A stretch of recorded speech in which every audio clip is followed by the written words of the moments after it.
sex with me? How was it? 10 out of 10, top 10 experiences of my life.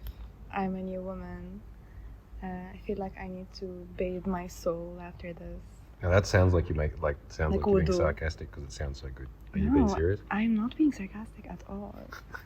I think my soul left my body at some point. It was great, thank you. Put that on I should pay Sensual. you. I should pay you.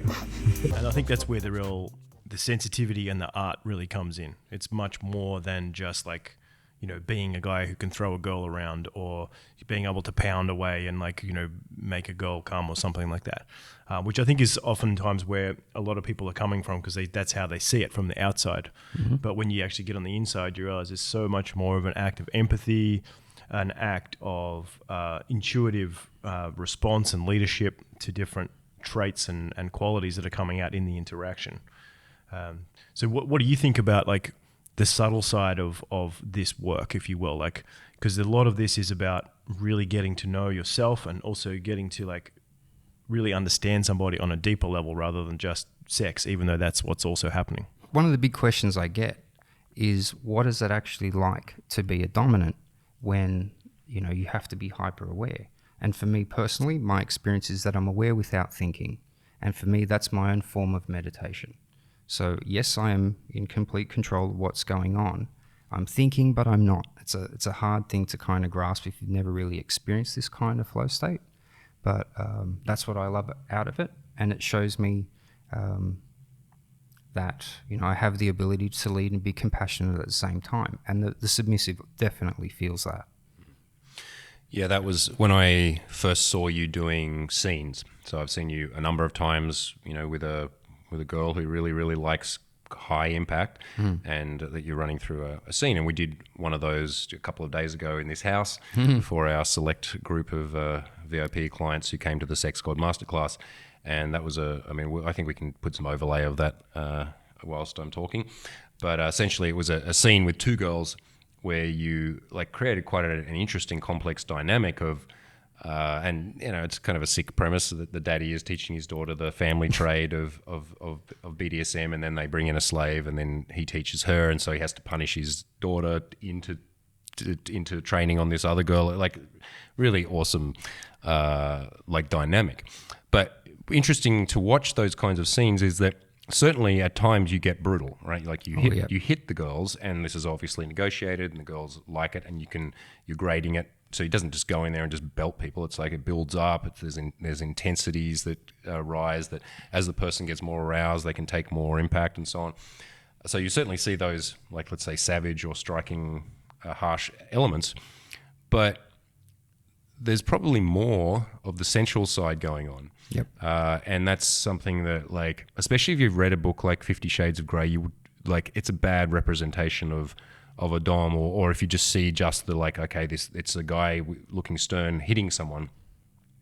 Misunderstanding that I know for myself in my play with girls that, yeah, I certainly do extreme things, and watching you, for the most part, there's this sensual dominance. There's this like subtle interplay that Shay was mentioning before. There's this like moment by moment, like micro adjustments, feeling when a girl's reaching a limit, or feeling when she's suddenly become vulnerable and she needs care as opposed to force. So maybe like talk a little bit about that in terms of how the sensual side comes into, let's say, into dominance and control. The sensual side gets heightened as it's a release from the pressure. Mm-hmm. So in the scenes that I enjoy doing, I apply a bit of pressure, whether it be through pain, whether it be, you know, really guiding and directing the submissive in quite a stern way, and then the release comes with the sensual aspect. So it's not just one way, and it's the contrast of the two which makes it such a yummy experience. Fuck yes. Yeah, it certainly does. It is really a delicious thing, and paradoxically it makes people very close. Like the intimacy that you can get through taking someone through an ordeal in some ways, where she's really tested and pushed to her limits, and then soothed and relaxed and cared for, and maybe that goes through waves. Like comparing that to, you know, even when I was in love with a girl and we were like having quite lovey, intimate sex, but there was still a lot that we didn't know about each other because we hadn't tested each other in these arenas. Well, with BDSM, you get to explore the entire range of human emotions and sensation. So it's once you really explore both sides of the spectrum, whether it be pleasure and pain or force and freedom, whatever it may be, it just creates this special intimacy between the two people, because it's like we can go through all this together and look where we are. So unfortunately, a lot of people in the vanilla world don't get to explore the shadowy aspects of their own nature, let alone their interplay. Yeah. And then unfortunately for them, what they say shun or fear ends up controlling them. And then on the female side, all of us have had consciously relating kind of kink relationships or love affairs or short-term flings or whatever, and it's very evident to see the powerful, often healing effect that it has on women.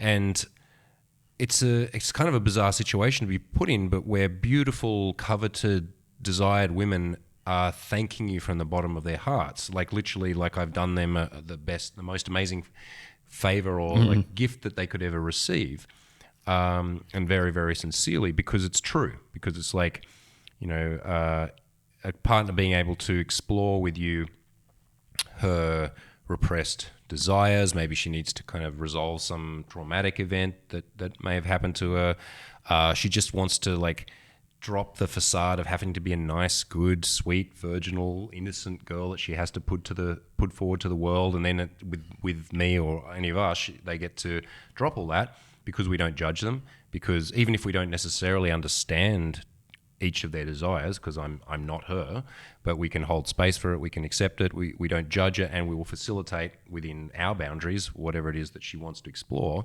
And then at the end, even if during the play we were playing with abusive language or calling her this or that, and within negotiated bounds, when that's kind of sealed at the end or the scene is finished, she's looked after, she's praised, and she feels like a goddess because she is, and you become a god. Like literally in these plays, you can have that sense where you really are seeing the divine in each other, even if you are strung up by your toenails. So it's like, I think for guys, that most men that come to us have good intentions with women. They want to bring them pleasure as well as, of course, have their own pleasure. So there is no dissonance there. Which is hard to understand at first, but it's not like if I have these desires inside me, that makes me, I have to like then, become Darth Vader and go into the dark side, as opposed to, no, I can reconcile these parts of myself, and she can too.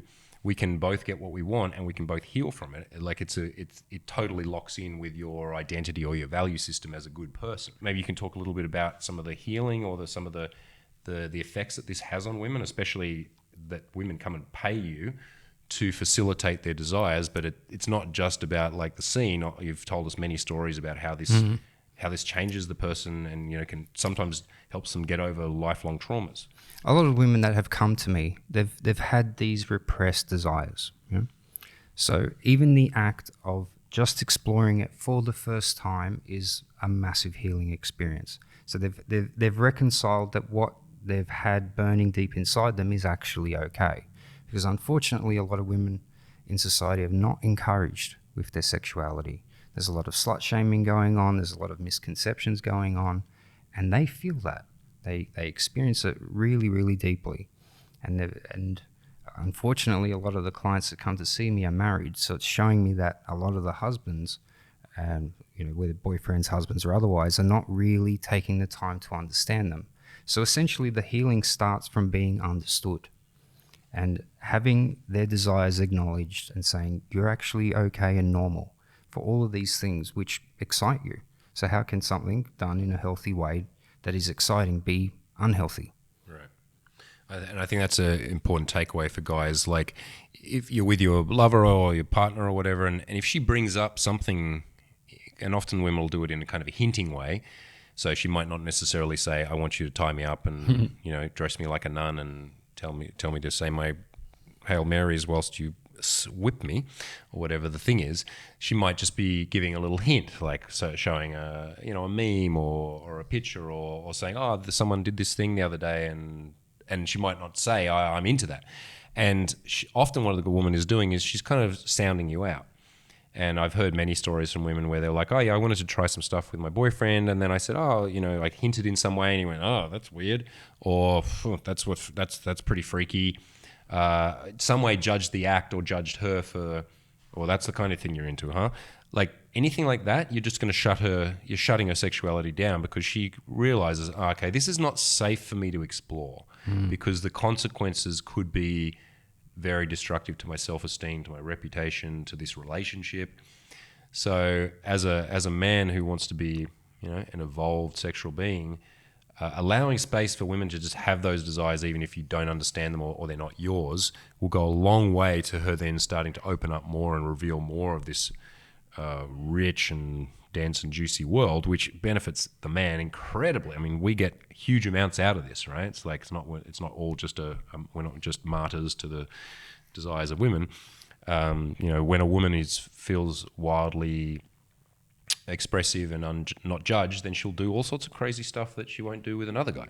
Coming up on the 4th of March, I'm releasing my next online course, The Master Lover Method. This is the world's most comprehensive and detailed online sex school, which covers everything from the basics of undressing, foreplay, and positions, right through to advanced sexual technology such as Tantra and BDSM.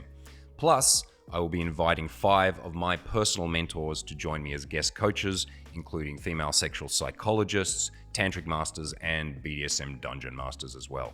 So stay tuned for the launch coming up on the 4th of March. If you'd like to receive a free module, then all you need to do is click the link below, put your email in, and you'll receive that immediately.